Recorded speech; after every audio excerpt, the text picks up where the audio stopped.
સમગ્ર ગુજરાતમાં જુલાઈ 26થી તલાટીઓ ઉતર્યા હડતાલ પર।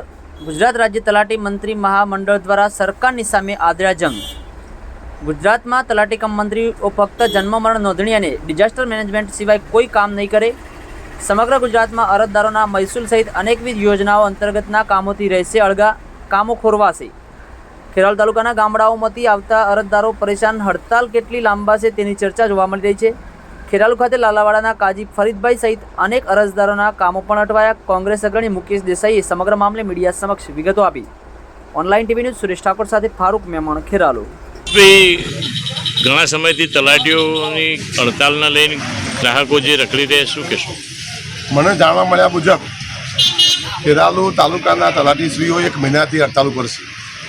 એમની વિવિધ પ્રકારની માગણીઓ છે।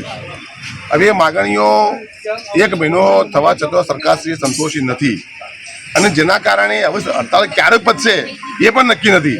પરંતુ એના કારણે સામાન્ય લોકોનો અરજદારોનું કામ થતા નથી। અત્યારે મારી જોડે 2-4 લોકો આવ્યા, લાલાવાળા લોકો પણ આવ્યા કે ભાઈ પેલું કરવું છે તો તલાટી ના પાડે છે। તો આવા રોજબરોજનો દાખલા કઢાવવાના હોય, પેલું કરવાના હોય, અન્ય બીજો કામો હોય તો આ બધા કામો સ્થગિત થઈ ગયો છે। તો તલાટીશ્રીને મારી વિનંતી છે કે તમે વિરોધ કરો, એના સાથે વધુ નથી। તમે વિરોધ કાળી પટ્ટી ધારણ કરી અને વિરોધ દર્શાવો, પણ આમ જનતાનું કામ તો કરવું પડશે। આ બેરી મૂગી સરકાર કોઈની વાત સ્વભાવની નથી અને નહીં સોંપડે, જેના કારણે આ વિસ્તારના લાભાર્થીઓ વારંવાર હેરાન પરેશાન થઈ રહ્યા છે। અહીંયા સવારથી 2 કલાકથી બેઠો છું તો કેટલા બધા લોકો આવ્યા, કોઈનું કામ થતું નથી અને તલાટી કોઈનું કામ કરતા તૈયાર નથી।